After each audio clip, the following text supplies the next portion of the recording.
ایک دن سلطان صلاح الدین ایوبی شکار کے ارادے سے نکلا۔ اس دوران اس کی نظر ایک خوبصورت لونڈی پر پڑی اور بادشاہ پہلی نظر میں ہی اس پر عاشق ہو گیا۔ لہٰذا اس نے اس لونڈی کو خریدا اور خدا کی قدرت وہ لونڈی بیمار پڑ گئی۔ معالجوں کو طلب کیا گیا تاکہ لونڈی کا علاج معالجہ ممکن ہو سکے۔ معالجوں نے کہا ہمارے پاس ہر مرض کا شافی علاج موجود ہے۔ لہٰذا انہوں نے انشاءاللہ کہنا گوارا نہ کیا۔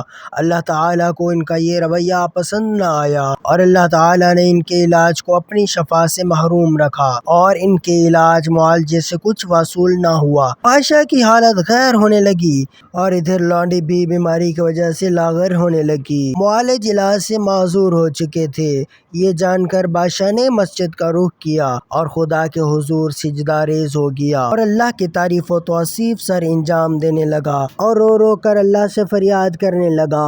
رحمت خداوندی جوش میں آئی۔ ادھر بارگاہ الہی میں روتے روتے بے حال ہو کر نیند کی آغوش میں جا پہنچا۔ خواب میں سے یہ نوید سنائی گئی کہ ایک اجنبی شخص آئے گا اور وہ لونڈی کا علاج کرے گا اور اس کا علاج بالفضل خدا جادو اثر ہوگا۔ بادشاہ اس اجنبی شخص کا منتظر تھا۔ بالآخر وہ اجنبی شخص آن پہنچا۔ بادشاہ نے اس کا استقبال کیا اور اس اجنبی مہمان سے ملاقات کی اور عاجزی و انکساری کے ساتھ پیش آیا اور اس سے مدد کی درخواست کی۔ بادشاہ اس اجنبی شخص کو بیمار لونڈی کے پاس لے گیا۔ اس نے لونڈی کا معائنہ کیا اور یہ بات انکشاف کیا کہ معالجوں نے جو اسے دوا دی تھی وہ درست نہ تھی، کیونکہ وہ جسمانی طور پر درست تھی بلکہ دل کی بیماری میں مبتلا تھی۔ لونڈی کے مرض سے آشنائی حاصل کرنے کے بعد کہ وہ تنہائی میں لونڈی کے ساتھ بات چیت کرنا چاہتا ہے، اجنبی نے اس سے دریافت کیا کہ وہ کس شہر سے تعلق رکھتی ہے۔ اس کے رشتہ داروں کے بارے میں دریافت کیا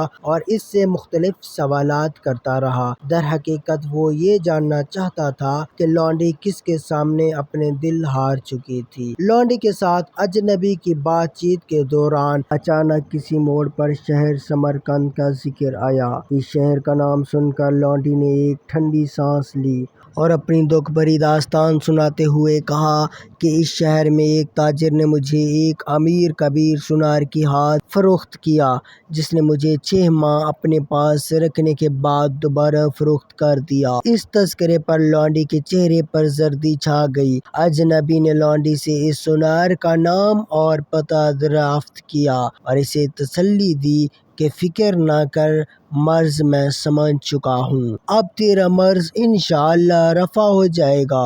اجنبی نے لونڈی کے مرض کے بارے میں چند ایک حقائق بادشاہ کو بتا دیے اور بادشاہ سے کہا کہ کسی ایلچی کو سمرقند روانہ کیا جائے جو سونار کو انعام و کرام کا لالچ دے کر دربار میں لائے تاکہ اس کو دیکھ کر لونڈی کی جان میں جان آ جائے۔ بادشاہ نے 2 ایلچی سمرقند روانہ کیے جو اس سونار تک جا پہنچے اور سونار کے فن کی تعریف کرنے لگے اور بادشاہ کی جانب سے کچھ انعام و کرام اور سونا چاندی سے پیش کیا اور اپنے ساتھ چلنے کے لیے کہا، اور وہ بیوی بچے کام کاج اور گھر بار وغیرہ سب چھوڑ کر ان کے ساتھ چل پڑا۔ اسے بادشاہ کے حضور پیش کیا گیا، اس کی قدر و منزلت سر انجام دی گئی اور اسے ڈھیروں سونا دے کر شاہی زیورات اور ظرف و سازی کی ہدایت کی گئی۔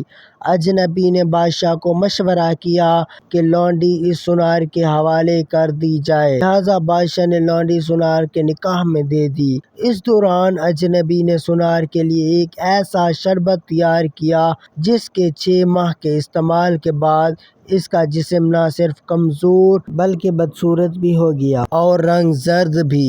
اس کی خوبصورتی زائل ہو چکی تھی اور لونڈی اس کی خوبصورتی پر عاشق تھی اور اس کی خوبصورتی زائل ہونے کے ساتھ ساتھ لونڈی کا عشق بھی رفو چکر ہو گیا۔ سونار موت سے ہمکنار ہو گیا۔ اجنبی کے ہاتھوں سونار کی ہلاکت مصلحت خداوندی تھی۔ اجنبی نے اسے کسی خوف کے بنا پر یا کسی امید کے بنا پر بادشاہ کی خاطر ہلاک نہ کیا تھا، بلکہ مصلحت خداوندی کے تحت ہلاک کیا تھا، کیونکہ اسے ایسا کرنے کا حکم بذریعہ الہام ہوا تھا۔ دوستو، اگر آپ کو یہ ہماری کہانی پسند آئی تو چینل کو جلدی سے سبسکرائب کر دیں اور دوستوں کے ساتھ شیئر کرنا نہ بھولیں۔ تو ملتے ہیں انشاءاللہ نیکسٹ ویڈیو میں، تب تک کے لیے اللہ حافظ۔